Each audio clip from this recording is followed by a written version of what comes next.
Dominus vobiscum. Sahabat peradaban kasih ekologis yang terkasih, apa kabar? Semoga panjenengan selalu sehat, tetap semangat tanpa sambat, dan selalu bahagia kebahagiaan yang bersumber dari Tuhan Allah kita. Kita berjumpa dalam renungan harian bersama saya Romo Alois Budi Purnomo PR melalui channel ini.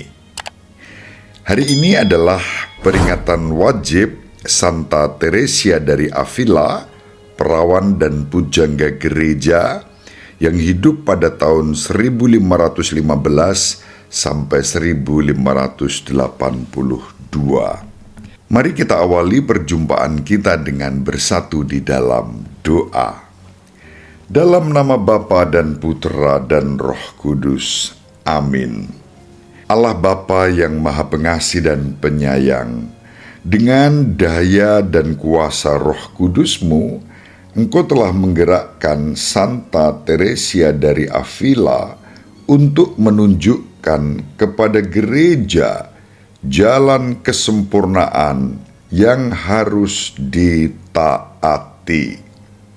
Semoga kami diterangi dengan ajaran yang diterimanya dan dikobarkan oleh kerinduan akan kekudusan sejati dengan pengantaraan Yesus Kristus Putramu, Tuhan kami, yang hidup dan berkuasa bersama Diko dalam persatuan Roh Kudus, Allah yang Maha Esa, Tritunggal Maha Kudus, sepanjang segala masa.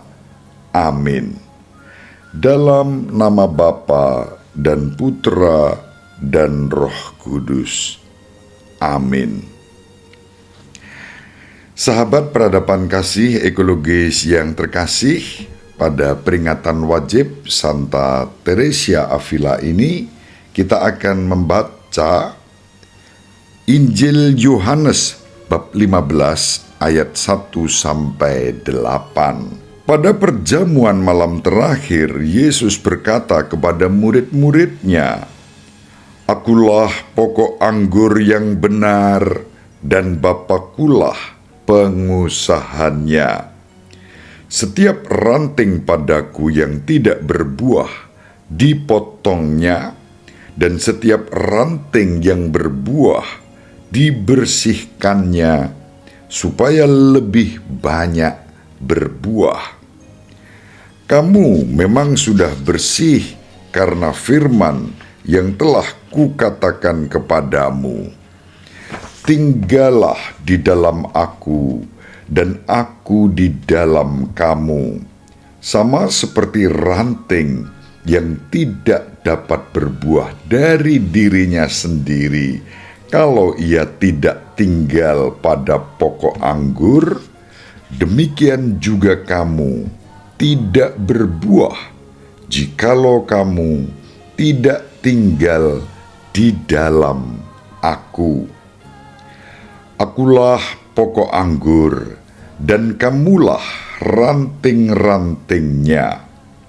Barang siapa tinggal di dalam aku, dan aku di dalam dia, ia berbuah banyak, sebab di luar aku kamu tidak dapat berbuat apa-apa. Barang siapa tidak tinggal di dalam aku, ia dibuang keluar seperti ranting yang menjadi kering, kemudian dikumpulkan orang dan dicampakkan ke dalam api, lalu dibakar. Jikalau kamu tinggal di dalam aku, dan firman-Ku tinggal di dalam kamu, mintalah apa saja yang kamu kehendaki, dan kamu akan menerimanya. Dalam hal inilah Bapa-Ku dipermuliakan, yaitu jika kamu berbuah banyak, dan dengan demikian kamu adalah murid-muridku. Demikianlah sabda Tuhan. Terpujilah Kristus. Sahabat peradaban kasih ekologis yang terkasih, sebagaimana tadi saya sampaikan di awal, hari ini adalah peringatan wajib seorang suci bernama Santa Teresia dari Avila yang oleh gereja disyukuri sebagai seorang perawan dan pujangga gereja. Salah satu iman yang dihidupi dalam gereja Katolik adalah persekutuan para kudus. Kalau kita mengucapkan syahadat kita yang singkat, misalnya kita akan mengatakan, aku percaya akan Roh Kudus, Gereja Katolik yang kudus, persekutuan para kudus. Itu bagian dari syahadat kita. Maka iman bahwa Allah berkarya dalam diri persekutuan para kudus itu bagian dari iman. Komunitas-komunitas tertentu yang menolak keberadaan para kudus tentu berlawanan dengan syahadat tersebut. Kita menghargai pilihan-pilihan mereka, tetapi kita tidak perlu kemudian menjadi lemah di dalam iman ketika mereka menyerang iman akan persekutuan para kudus itu. Kita tetap penuh kasih dan cinta. Kalau meminjam apa yang disampaikan oleh Bapak Kardinal Bruno Syukur yang baru-baru ini ditunjuk sebagai kardinal, beliau pernah mengungkapkan satu pesan di dalam homilinya. Mungkin baik kita perhatikan sejenak apa yang beliau sampaikan, bahwa kita harus teguh di dalam iman yang sudah ribuan tahun kita hidupi bersama dengan seluruh gereja Katolik Roma. Kita tidak perlu kemudian dibingungkan atau digundahkan. Kita simak yang beliau sampaikan. Anda jangan dibingungkan oleh ajaran-ajaran sesat dari orang yang baru lahir kemarin, tidak percaya kepada ajaran gereja dan mempersoalkan iman kita. Kalian itu menyembah Bunda Maria, itu tidak benar.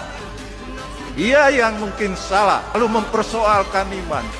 Belum tentu dia mengerti ajaran gereja Katolik. Ajaran gereja sudah muncul 2000 tahun yang lalu dan sudah diselidiki, diteliti, dipahami, diimani. Kalau Anda membaca media-media sosial, entah YouTube yang omong sembarang saja, ya itu memang omong orang yang tidak percaya. Dan Anda jangan diganggu gugat atau jangan merasa kecil. Terima kasih Bapak Kardinal Paskalis Bruno Syukur atas peneguhan itu. Itu disampaikan tentu sudah jauh hari saya menemukannya dan menjadi contoh yang baik untuk renungan harian kali ini. Nah, kembali kepada Santa Teresia dari Avila. Dia lahir tahun 1515 di Avila tentu saja, di Spanyol. Saya bersyukur pernah berkunjung ke tempat ini. Pada usia 20 tahun, Teresia masuk Ordo Karmel di kota Avila. Di sana, tata kehidupan ordo dijaga dan dijalankan dengan sangat ketat. Setelah mengalami sakit dan disembuhkan secara ajaib, Teresia yang saat itu sudah berusia 40 tahun, jadi sudah 20 tahun hidup di dalam biara itu, memutuskan untuk membaktikan sisa hidupnya pada pembaruan tata hidup ordonya. Meskipun berhadapan dengan bermacam-macam persoalan di biaranya, Teresia tetap bekerja dengan penuh keberanian dan karyanya pun berhasil. Teresia berhasil membarui kehidupan para biarawati di dalam ordonya, terutama dalam hal tata cara hidup kontemplatif yang lebih ketat dalam kelompok yang lebih kecil. Lalu bersama Santo Yohanes dari Salib, Santa Teresia memperbaharui hidup para biarawan. Teresia wafat pada tanggal 4 Oktober tahun 1582 di Biara Carmel Alba de Torme yang didirikannya. Dalam bidang teologi spiritual, Teresia menjadi guru yang berpengaruh karena pengalaman mistiknya yang tercatat dalam berbagai karyanya. Paus Paulus ke-6 memberikan gelar kepadanya Pujangga Gereja pada tanggal 21 September tahun 1971. Santa Teresia misalnya menulis, barang siapa hidup sebagai sahabat Yesus Kristus dapat melakukan segala sesuatu. Yesuslah yang membantu dan memberikan kekuatan. Dia mencintai secara tulus dan tidak berubah. Aku telah mengalaminya berkali-kali dan Tuhan sendiri yang telah mengatakannya kepadaku.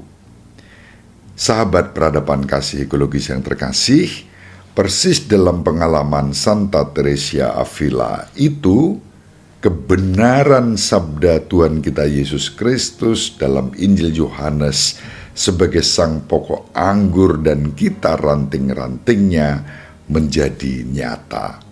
Hanya dengan tinggal di dalam Kristus maka kita sebagai ranting-rantingnya berbuah, berlimpah, bukan sembarang buah yang masam, yang tidak sedap, tetapi buah yang manis, yang menjadi persembahan demi kemuliaan Tuhan. Santa Teresia Avila, doakanlah kami. Ibu Maria dan Bapak Yusuf selalu mendoakan kita.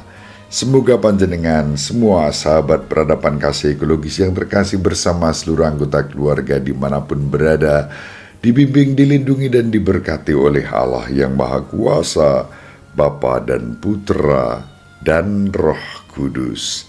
Amin. Terima kasih. Salam sehat, tetap semangat tanpa sambat. Selalu bahagia, kebahagiaan yang bersumber dari Tuhan Allah kita. Salve, shalom, salam sejahtera, berkah dalam. Sahabat peradaban kasih yang terkasih, sampai jumpa pada episode berikutnya. Terima kasih atas kebersamaan kita. Salam peradaban kasih ekologis, berkah dalam.